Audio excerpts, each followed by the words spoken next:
Street Fighter 6 on PC is okay. Good in some areas, mediocre in others, and even bad in a select few areas, but most importantly, it's not completely broken, so I'm having a hard time getting mad at it. And that's what this video is about. Street Fighter 6 on PC and what you need to look out for on a mid-range PC. And as always, let's first start off in that menu. But wait, literally, as Street Fighter 6 makes you wait a bit to get into that menu before you can start tweaking those options. How long you have to wait though will depend on your PC. For one, all PCs in the game will have the game start in a window, and then you'll have a healthy amount of first startup baggage. You'll have to scroll through agreements and deal with online login stuff. I'm not one to often complain about these kind of things, but I found it joyless to have to sign up for some sort of Capcom account to access the game's much touted online features before I even got in the menu to tweak settings. I mainly say this as I think it's kind of redundant to have to do this. I'm already launching the game via Steam, and I'm accessing Steam with an online account. Why do I need multiple accounts to access online features? But I digress. The main issue here is how long it took to wait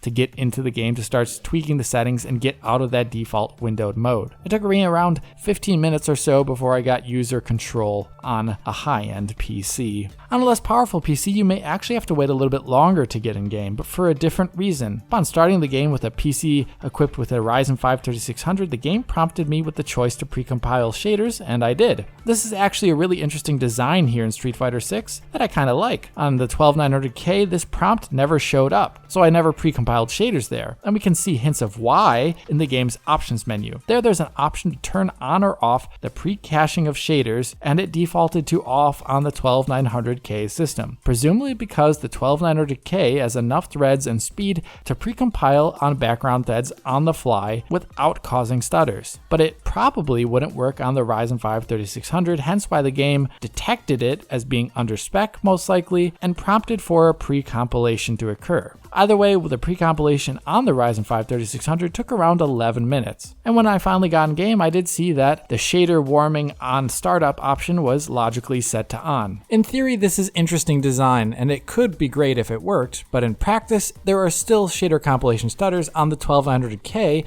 because it did not do this pre-caching step. You can see it happen in the first couple combats you do, or anytime a new effect shows up on screen. So it's an interesting idea, but it is flawed in implementation here. My recommendation is to turn on the shader pre-compilation step in the menu right when you get in the game, and then restart the game to make sure it happens, no matter what CPU you have. The rest of the menu in the game though is not too great. There are options to tweak for sure, but there's no good preview image, real-time tweak preview window, or description as to what type of performance ramification each option may have, or at least one that is very helpful. This is surprising as other RE Engine games on PC do just that for the most part. The Resident Evil games, for example, always have a preview window of what the setting does and gives you a good enough idea of what the performance implications are. So not seeing it here in Street Fighter 6 was disappointing. As a result, I think most users will have trouble tweaking the settings to get good ones, but have no fear as I have generated some optimized settings for you that target older mid-range CPUs and GPUs. But before I get into that, I want to comment on the game's general graphical presentation and why I think they're kind of disappointingly unambitious. On a good PC game, you want to see the graphics scale high and low, and in this case, I don't think it scales high in very meaningful ways, especially over the console versions. On console, like on the PlayStation 5, the game has visually awkward screen space reflections, like we can see in other RE Engine games. On PC, it is much the same. It's just higher res potentially than the performance mode option on consoles, which run at 1440p, but it still has all those same noisy issues and easily disrupted look. In other RE Engine games, there's at least the choice for ray-traced reflections, but not in Street Fighter 6 on PC. Honestly, I find the game looks better with screen space reflections off. Another issue with the game is its textures. At 4K, the high setting for textures uses around 7 GB of memory on an RTX 4090. On the highest settings, it's using almost 9 GB of VRAM. And in practice, to avoid issues, you'll need a little bit more than 8 GB of memory there. This is all well and good, but I think the game has texture streaming issues.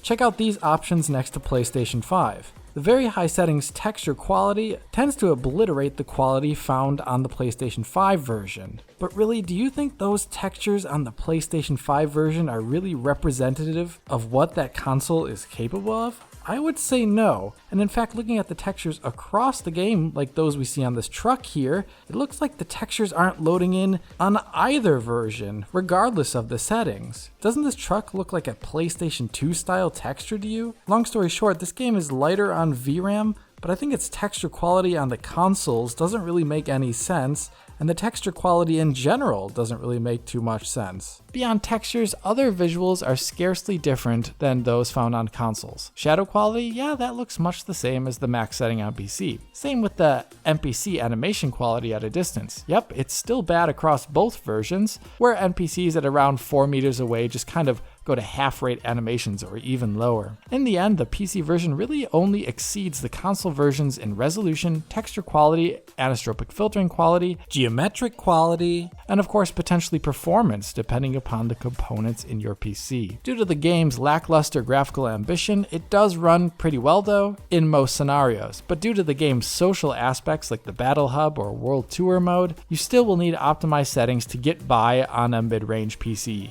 On the GPU side of things, I have a few recommendations. For one, turn off screen space reflections as they don't look good in this game, and you will see a near 10% performance uplift almost at 1440p as I measured on an RTX 2060 Super. Another easy win is shadow quality, with each setting granting marginal performance increases, but also not dramatically affecting shadow quality. Here I recommend the normal setting, which offered the best bang for buck quality here with a roughly 7% performance increase. Other settings in the game for the GPU were not too useful. There are settings like lighting quality, which did not seem to affect the performance or visual quality of usual lighting phenomena, so I didn't find it worth it to change. Or there are settings like sampling quality, which is anisotropic filtering by another name, and should be left at its highest. And then there's a setting like mesh quality, which has a visible quality change, but the performance gain from that is not really worth it in my opinion. I mean, high looks fine enough, but that 1 frame per second increase that we're seeing here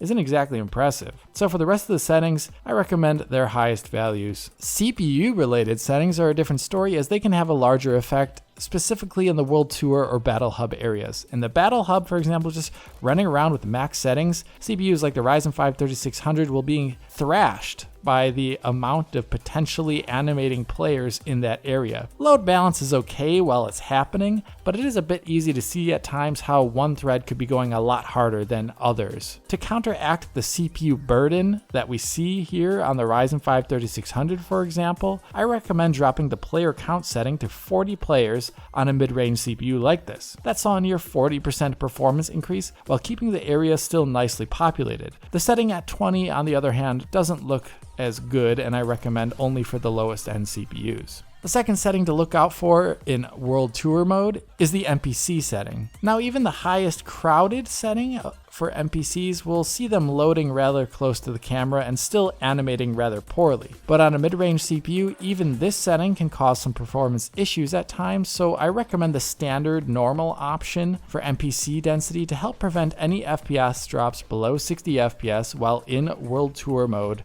due to CPU limitations. As for the fighting in standard arcade mode, I really didn't notice any CPU issues at all, so I don't see any reason to change the fighting background object density slider.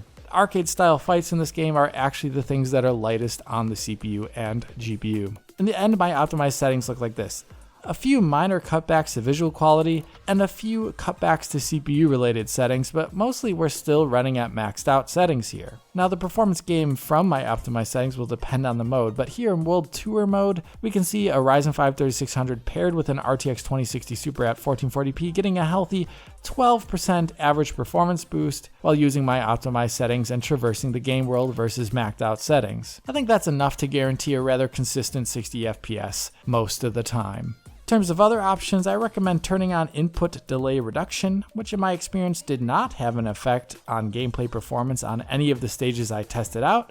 And I also recommend turning off VSync if you're using a variable refresh rate screen, like a G-Sync screen. This game is already going to be limiting FES to 60 in fights regardless of what you do, so turning off VSync will get rid of frame queuing, and if you're on a VRR screen, you won't be seeing any tearing. And with that last bit being said here, I'm done with this rather short video on Street Fighter 6. It's a fine enough PC effort, but it has some weirdness going on. It tries to have an interesting system regarding shader compilation, but due to how it doesn't work correctly and just causes stutters, instead of compiling on background threads away from the game critical path, well, it makes it kind of useless, and everyone should definitely turn on shader precompiling in the menu. Similarly strange is the texture behavior in the game, where I really don't understand why the game's textures look the way they do on any platform. The quality is just really low. Even with that and the uninformative menus, it's hard to stay mad at the game, as it is not broken, unlike a number of other PC releases we've seen lately. So it gets the job done. Although I did see 2 crashes in my 5 hours of pure play here across 2 different machines, so perhaps the game isn't completely stable and needs a little bit of patching. Either way, I hope you enjoyed this video, and if you did, hit that like button and subscribe to the channel. If you're already a subscriber, hit that little bell in the corner to be informed as soon as Digital Foundry posts a video. If you want to help us out, support DF on Patreon to get years of our content in high quality for download. Other than that, comment below, follow on Twitter, and as always, this is Alex, bidding you farewell und auf Wiedersehen.